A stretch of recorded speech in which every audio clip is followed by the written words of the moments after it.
पिछले 5 साल क्या है आपके विधानसभा का हाल, जनता पूछेगी हर एक सवाल।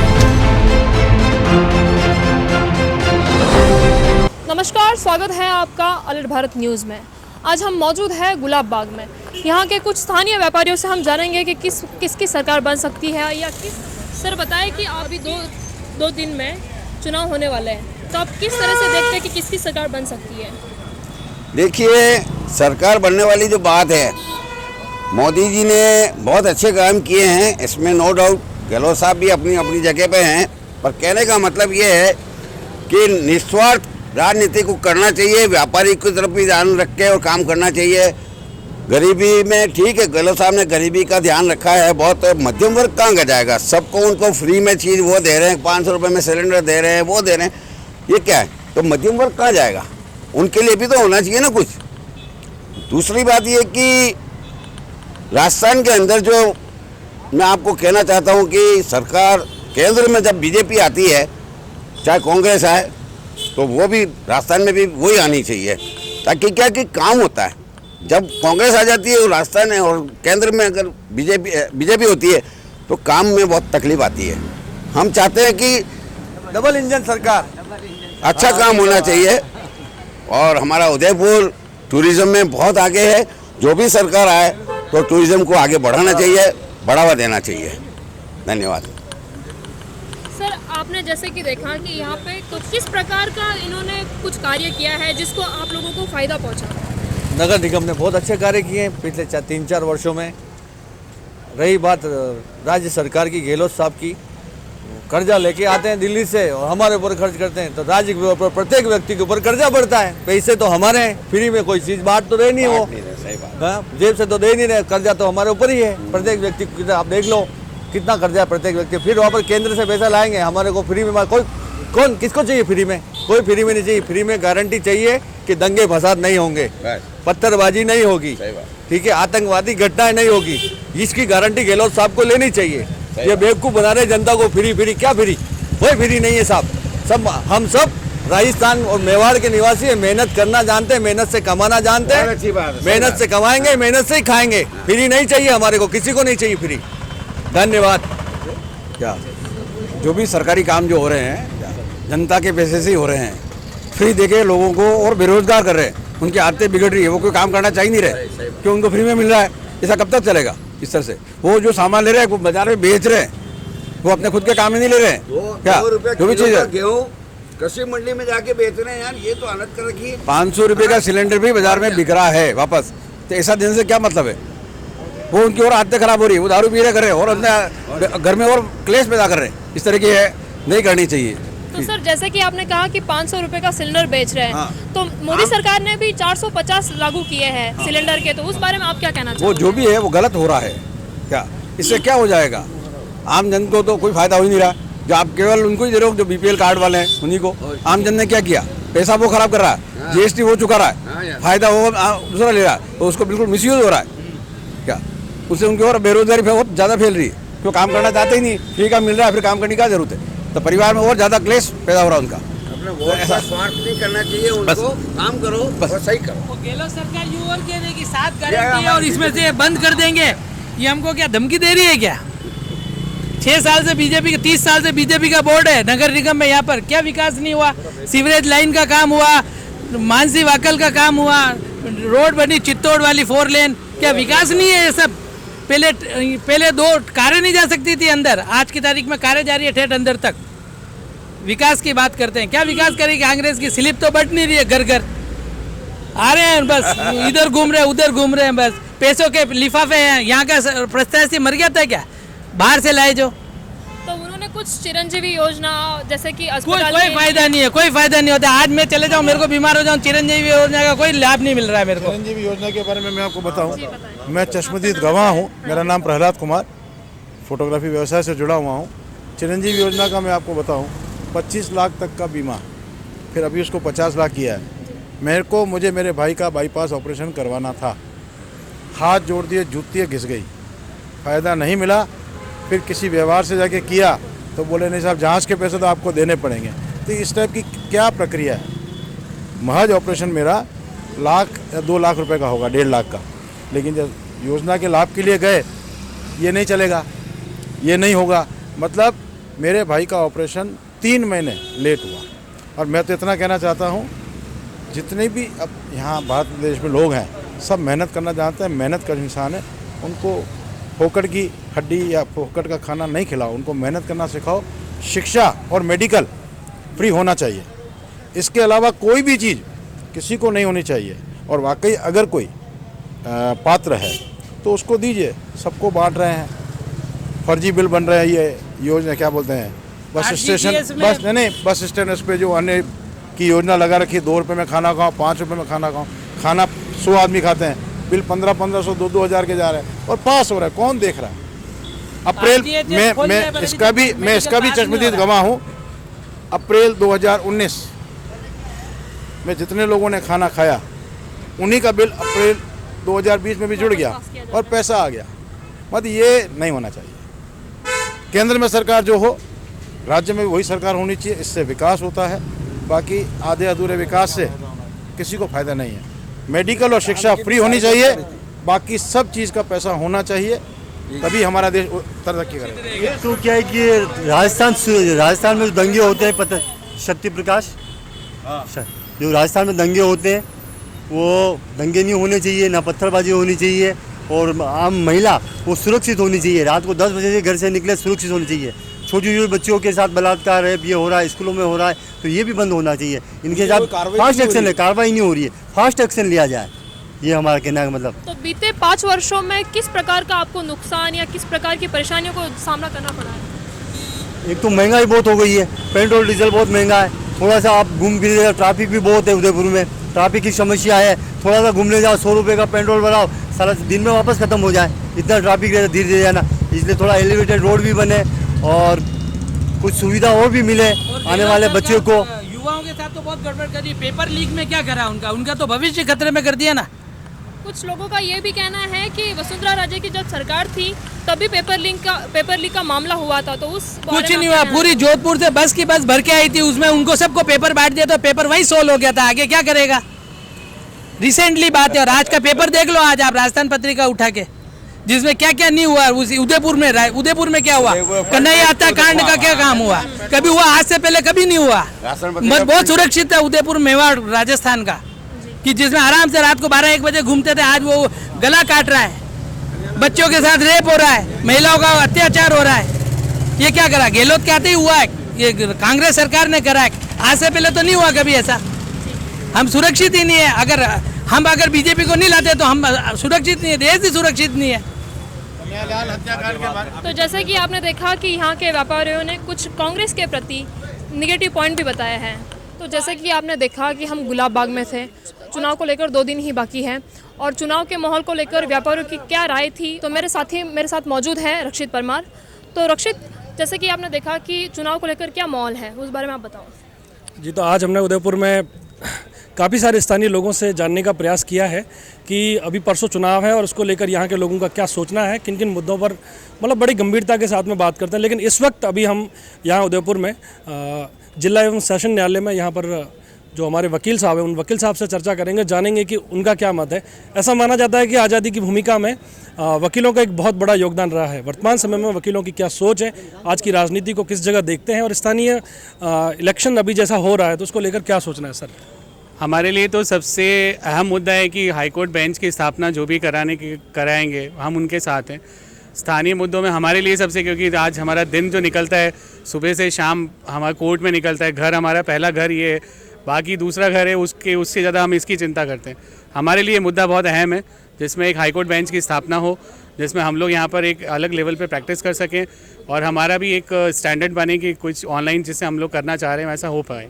तो ये एक अहम मुद्दा है हमारा। पिछले 40 सालों से यहाँ पर हाईकोर्ट की मांग को लेकर लगातार यहाँ पर धरना प्रदर्शन और मांग उठाई जा रही है, लेकिन ये मांग पूरी नहीं होती है।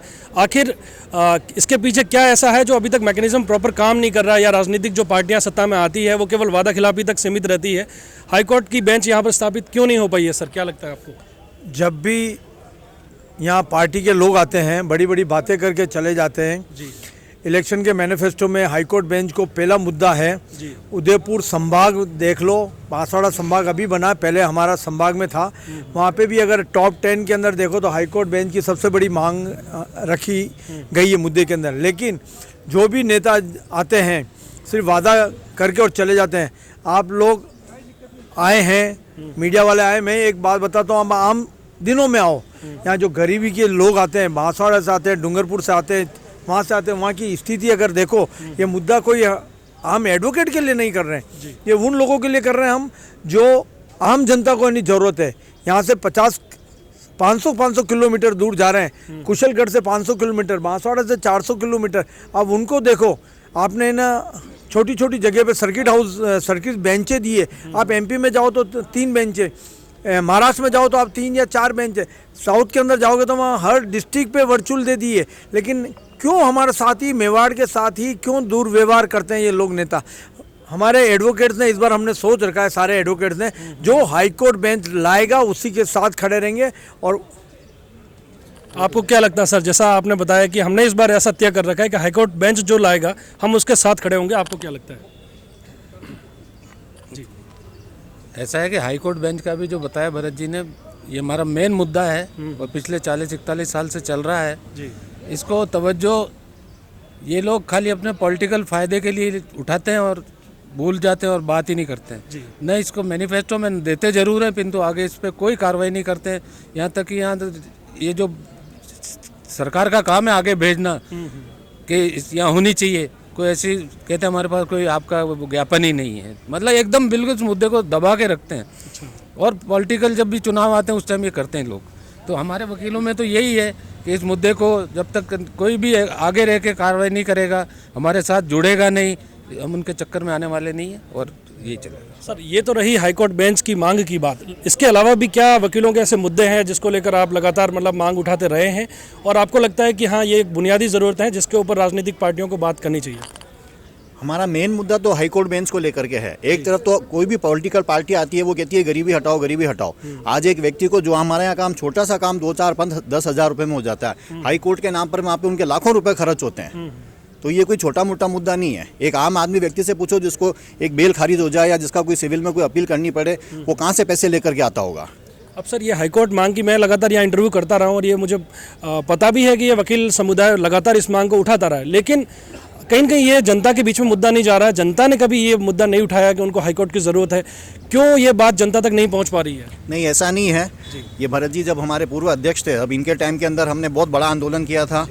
वो कमिश्नर गेट के पास में हमारा पूरा का पूरा एक महापड़ाव था, पूरा का पूरा मतलब सारी संस्थाओं ने, सब ने अच्छा से हमको सपोर्ट किया था।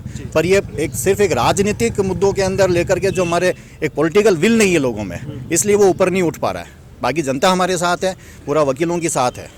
तो सर आपको क्या लगता है कि कहाँ फॉलोअप में कमी रह जाती है? लगातार ये मांग उठती है लेकिन राजनीतिक पार्टी केवल वादा खिलाफी तक सीमित रह जाती है और ये मांग पूरी नहीं होती है। तो मतलब फॉलोअप कहीं ना कहीं आपकी जो यहाँ की जो कमेटियाँ हैं वहाँ का रहता है आपको? यहाँ की कमेटियों में फॉलोअप की कोई कमी नहीं है जी, इच्छा शक्ति की कमी है यहाँ के नेताओं में। अच्छा, क्योंकि हमारे माननीय जो मुख्यमंत्री जी हैं वो जोधपुर से आते हैं, पूर्व जोधपुर बाहर के वो रहे हुए हैं और उन्होंने स्पष्ट रूप से कहा था कि जब तक मैं जोधपुर में मुख्यमंत्री हूँ, मैं जोधपुर वालों के साथ नहीं करूँगा और हाईकोर्ट बेंच कहीं नहीं जाने दूंगा। और यहाँ पर हाईकोर्ट के अलावा भी कई मुद्दे हैं जिनको यहाँ उठाया नहीं जाता। जैसे CAA जो हमारी केंद्र सरकार ने लागू किया था, उसको 3 बार विधानसभा में उस CAA का विरोध किया गया। इसके अलावा पेट्रोल, राजस्थान में सबसे महंगा पेट्रोल मिलता है, केंद्र सरकार उसके ऊपर टैक्स कम करती है, राजस्थान सरकार अपना टैक्स बढ़ा देती है और सबसे महंगा कर दिया जाता है। इसके अलावा भी कई ऐसी चीज़ें हैं जो हमारे यहाँ नहीं है और वो सभी इन चुनावों में देखी जाएगी। केंद्र सरकार की कई मेडिकल योजनाएं हैं, जो आयुष्मान भारत योजना है, वो राजस्थान में लागू नहीं की गई। तो सर राजस्थान में चिरंजीवी योजना को लागू किया और उसमें बीमा लगभग 25 लाख और अभी 50 लाख की बात कर रहे हैं। सर 25 लाख 50 लाख क्या आप क्या उसकी बॉडी टाइम कंप्लीट करना चाहते हो? आज तक किस आदमी का 50 लाख का इलाज हुआ ये बता दें। अच्छा, और उन्होंने जो उस चिरंजीवी योजना के अंदर जो आपके बीमारियां कवर की हुई है वो सारी बीमारियां कवर ही नहीं है। कई बीमारियां उसमें कवर नहीं होने से उनकी बीमारियां पूरी नहीं होती। आप उसमें घोषणाएं कर लो, खाली कागजी घोषणाएं कर लो, उससे कुछ नहीं होता है। स्थानीय नेतृत्व और राज्य में किस तरह का बदलाव देखना चाहते हैं? सर स्थानीय नेतृत्व और राज्य दोनों ही एक जैसा होना चाहिए। स्थानीय नेतृत्व प्रभुत्वशाली होना चाहिए, दमदार होना चाहिए, जो उदयपुर का पक्ष मजबूती से रखे। सर आपका क्या मानना है? सर हमारे यहाँ मेन मुद्दा है हाईकोर्ट बेंच का। हाईकोर्ट बेंच में क्या, जो राजनीतिक पार्टी आती है, पहले हर पार्टी कहती है जो सत्ता में आती है बाद में चेंज हो जाते हैं। जो भी यहाँ के भी जैसे हमारे एडवोकेट्स भी है, कोई कौन सी पार्टी से बिलोंग करता है, कोई कौन सी पार्टी, जब वो चुनाव लड़ते सब वादे करते हैं कि हम हाईकोर्ट बेंच के लिए लड़ेंगे, जब हम उनकी सरकार बन जाती है वो भी मौन धारण कर लेते हैं। तो यहाँ अधिकतर जो वकील समुदाय में अधिकतर साथियों ने जो अपनी बात रखी है वो हाईकोर्ट मांग की बेंच को लेकर मतलब बात रखी है। इसके अलावा भी कोई प्रमुख मुद्दे हैं जो आप उठाना चाहते हैं? एक सबसे अहम मुद्दा एक और है जिसमें यंगस्टर्स के लिए आप जितना भी जॉब का जो हो रहा है सीन वो गलत है। आज हमारे यहाँ पर भी जेलों की जो जॉब्स निकलती हैं, इतने नए संभाग बने तो कोई नई सारी पोस्ट निकलनी चाहिए, लीगल पोस्टेस निकलनी चाहिए यंगस्टर्स के लिए। उसके लिए हम लोग हमारा हमेशा सोचते हैं कि इतने संभाग बनने के बाद इतने डीजे कोर्ट्स बनेंगे, इतनी सारी चीज़ें होंगी तो उसमें नया नियुक्तियाँ होनी चाहिए। ये हम लोग के लिए भी अच्छा है और कहीं ना कहीं सरकार को एडवोकेट्स के लिए एक फ़ंड बनाना चाहिए, बिकॉज हम लोग भी एज एडवोकेट्स एक समुदाय जो बहुत बड़ा समुदाय है जिसके अंदर हम लोग को भी कहीं ना कहीं सिक्योरिटी देनी चाहिए। तो वो हमारा एक मुद्दा है कि हमारी पर्सनल सिक्योरिटी भी होनी चाहिए, जैसे सोशल सिक्योरिटी होता है ऐसे एडवोकेट्स के लिए भी सिक्योरिटी का एक कोई स्कीम होनी चाहिए जिसमें एक बार रिटायरमेंट या हमारी एज के बाद में हम लोग को भी एक रेगुलर पेंशन सुविधा मिले या कुछ मिले जिसके कारण हम लोग भी आराम से रह पाएँ। ये भी एक बड़ा है कि अभी हाल ही में कुछ ऐसी घटनाएं सामने आई है जिसमें वकीलों के ऊपर मतलब हमले हुए हैं और उनको एक दो जगह ऐसे केस आया कि आत्महत्या का मामला भी आया था, अगर आपको ध्यान हो तो राजस्थान में। इस पर आपका क्या कहना है? नहीं, बिल्कुल ये गलत है। सीकर के अंदर एक बार एक वो वकील साहब थे, उन्होंने इस करप्शन के और इन सब के अगेंस्ट में उनको सुसाइड करना पड़ा। प्रशासन ने उनको भी क्या हेल्प करी। उसके अलावा भी कई समय के ऊपर इस प्रकार की मारपीट के केस आते रहते हैं। अभी हमारे उदयपुर बार के अंदर भी कमलेश जी का एक मैटर हुआ था, प्रतापनगर पुलिस वाले ने जबरदस्ती उनके साथ में मारपीट करी गई थी। तो वो भी कोई कार्रवाई हुई क्या? उस पर अभी तक तो कोई कार्रवाई नहीं, राजीनामा हुआ है बस, विशेष कोई कार्रवाई नहीं हुई उसके ऊपर। और एक सबसे बड़ी बात एक और है कि आज हाई कोर्ट बेंच के, ठीक है, आज जैसे डीआरटी है या कॉमर्शियल कोर्ट है, पूरे राजस्थान में 5 संभागों में सब जगह एक कॉमर्शियल कोर्ट दे रखी है, सबके केसेस यहाँ पे चलते हैं। या डीआरटी की सर्किट बेंच भी दे सकते हैं, वो सिर्फ राजस्थान में 2 जगह, एक जयपुर है और एक जोधपुर है। तो यहाँ अधिकतर जो साथी थे वरिष्ठ थे, हमारे बीच में एक युवा अधिवक्ता है, उनसे भी बात जानते हैं कि युवा अधिवक्ताओं की क्या स्थिति है, कितना कुछ सीखने को मिल रहा है और अभी के चुनावों को लेकर आपकी क्या सोच है? मैं आपके वैसे तो क्या मेरा गला थोड़ा ख़राब है, आपके न्यूज़ चैनल के माध्यम से बताना चाहता हूँ कि युवा जो अधिवक्ता है जब कोर्ट में कदम रखता है तो उसके लिए बहुत सी परेशानियाँ यहाँ पे। लाइक कैसे है बताइए? परेशानी ऐसे है कि यहाँ पे इस प्रकार की कोई सुविधा नहीं होती है उसके लिए जिससे उसको मंथली कोई इनकम सोर्स हो सके। वो यहाँ आता है काम की तलाश में, फिर उसको अपने ही पॉकेट से इन्वेस्ट करके और पूरा संघर्ष करके और उस मकाम तक जो फर्स्ट डे आएगा और 5 साल 10 साल तक प्रैक्टिस करेगा तब वो एक वकील कहलाएगा। तो आप क्या एक्सपेक्ट करते हैं कि इसमें कोई गवर्नमेंट कोई इंटर्नशिप चलाए या कोई ऐसा फंड अलग से अलॉट हो ताकि जो नए अधिवक्ताओं को एक आर्थिक सहयोग मिल सके? बस मैं यही आपको कहना चाहता हूँ कि गवर्नमेंट को इस मुद्दे को सीरियसली लेके और युवा अधिवक्ताओं के ऊपर कम से कम कुछ ऐसा फंड दे जो उनकी पॉकेट को सपोर्ट करे और फिर उनको इस फील्ड में प्रोत्साहन मिले और वो इस फील्ड में आगे आए। उसका रीजन और पॉकेट में उसके बैलेंस नहीं होने की वजह से वो इस फील्ड को छोड़ के और फिर वो किसी और फील्ड की तरफ अग्रसर हो जाते हैं। इससे क्या है कि ये फील्ड में जुड़ना नहीं चाहता कोई युवा, क्योंकि उनको कोई सरकार की तरफ से मदद नहीं है किसी भी तरीके। तो यहाँ के स्थानीय और युवा अधिवक्ताओं की देखो ये सोच है कि उनको काम के सिलसिले में बहुत सारी परेशानी आती है और उसका समाधान के तौर पर आपने एक विचार बताया है। हमारे साथ में बार एसोसिएशन के अध्यक्ष राकेश मोगरा जी भी हैं और भी साथी यहाँ अधिवक्ता हैं। इनसे हम जानेंगे कि बार की यहाँ की क्या कुछ स्थानीय समस्याएं हैं जिनके ऊपर आपका क्या रुख है, क्या मानते हैं सर? हमारे यहाँ करीब 3,500-4 हज़ार एडवोकेट हैं। अधिवक्ताओं की मूल रूप से जो समस्या है वो पार्किंग की है। इससे पूर्व हमारे चैम्बर्स की प्रॉब्लम थी, अधिवक्ताओं को बैठने के लिए चैम्बर्स नहीं थे। कुल हमारे अभी तक यहाँ 91 चैम्बर्स है अभी न्यायालय परिसर में, और अभी हाईकोर्ट से हमें 66 चैम्बर्स की परमिशन मिली है। उसमें करीब 264 अधिवक्ता शिफ्ट होंगे। और पार्किंग की समस्या को लेके जैसे हमारे ये पार्किंग की जो अंबालाल जी की कैंटीन है उस और भी कार्य जारी है। यहाँ पे भी मल्टी लेवल पार्किंग की व्यवस्था के लिए कार्य योजना बनाई है जो चल रही है। और जो हमारे जो पुराने जो चैम्बर्स बने हुए हैं उनको भी पीडब्ल्यूडी से और सरकार की ओर ध्यान आकर्षित करते हुए उनकी रिन्यूएशन का काम बाकी है, वो भी कराना है। चुनाव सर प्रचार जो प्रचार है वो दोनों पार्टियों का बड़ा जोर शोर से चल रहा है, इस पर आपका क्या मानना है? आपको क्या लगता है किसकी सरकार बनेगी? और देखो, सरकार तो जो हाईकोर्ट बेंच की बात करेगी अधिवक्ता उसी के साथ जाएगा। अच्छा जी, क्योंकि तो किसी ने आश्वासन दिया है आपको? अभी तो हर इलेक्शन में दे रहे हैं कि हाईकोर्ट बेंच को प्रमुखता से लिया जाता है, लेकिन जैसे ही इलेक्शन ख़त्म होते हैं बात आई गई हो जाती है। लेकिन इस बार ऐसा नहीं होगा।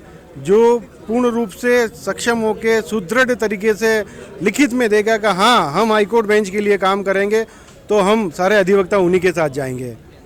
सर, ये कोर्ट के अलावा भी अगर उदयपुर की स्थानीय कुछ मुद्दे ऐसे जो आपको लगता हो कि हाँ इसके ऊपर कुछ काम होना चाहिए और काफ़ी लंबे अरसे से मतलब उनके ऊपर काम नहीं हुआ है, सरकार की प्राथमिकता में आना चाहिए, तो वो क्या हो सकता है?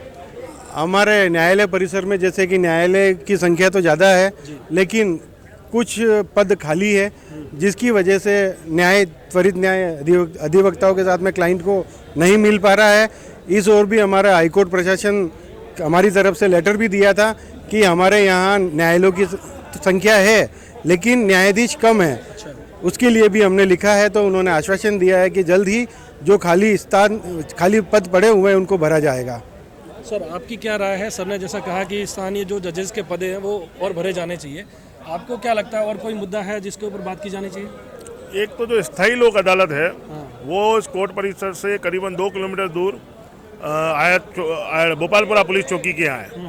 तो मेरा निवेदन ये है अध्यक्ष महोदय से भी और सरकार से भी कि स्थायी लोक अदालत के लिए भी यहाँ पर परिसर दिया जाए, क्योंकि हमको इतना दूर जाना पड़ता है पेशी करने के लिए, जबकि इम्पोर्टेंट कोर्ट है, वहाँ पर जन उपयोगी सेवाएं जो हैं वो सुनी जाती है।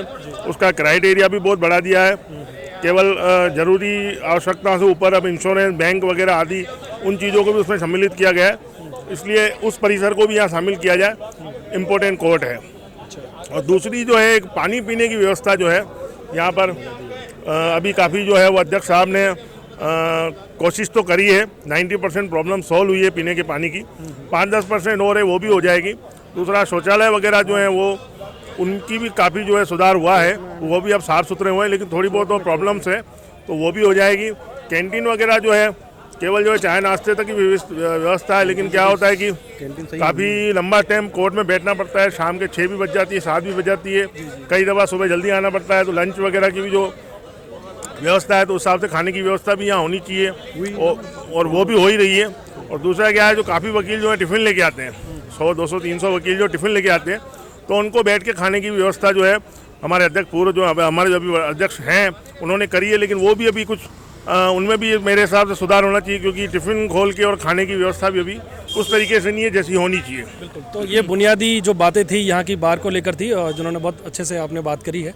हमारे साथ में युवा अधिवक्ता हैं और इनसे भी जानते हैं कि यहाँ पे महिला अधिवक्ताओं की क्या स्थिति है, उनका क्या लिंगानुपात मतलब किस तरह का है और उनकी भूमिका किस तरह से अभी देखी जा रही है। जी बिल्कुल, देखो यहाँ पे क्या महिलाओं का तो हर जगह बराबर है कि जिस तरह से पुरुष आगे बढ़ के काम करते हैं उस तरह से हमारी माताएं बहनाएं बराबर है, और यहाँ कोर्ट में भी देखा जाए तो हमारे साथ बिल्कुल कंधे से कंधे मिला के वो रहती हैं। और कुछ समस्याएं जैसे अभी बताई मोगरा साहब ने भी कि भाई पार्किंग इशू है, और हाईकोर्ट हमारा विशेष रूप से मुद्दा है कि भाई जो आने वाली सरकार है, हम तो ये कहना चाहते हैं कि ठीक है हमारे 45 साल हो गए इस संघर्ष को करते करते, अब एक सब्र का बांध टूटने जा रहा है। वर्तमान में महासचिव प्रत्याशी भी हूँ, तो निश्चित रूप से गवर्नमेंट से ये है कि भाई यहाँ तो आदिवासी बहुल्य क्षेत्र है, हम अपने लिए तो कर नहीं रहे हैं, उन लोगों के लिए त्वरित न्याय चाहते हैं, तो कम से कम उस ओर सोचे, उस मुद्दे को गंभीरता से ले।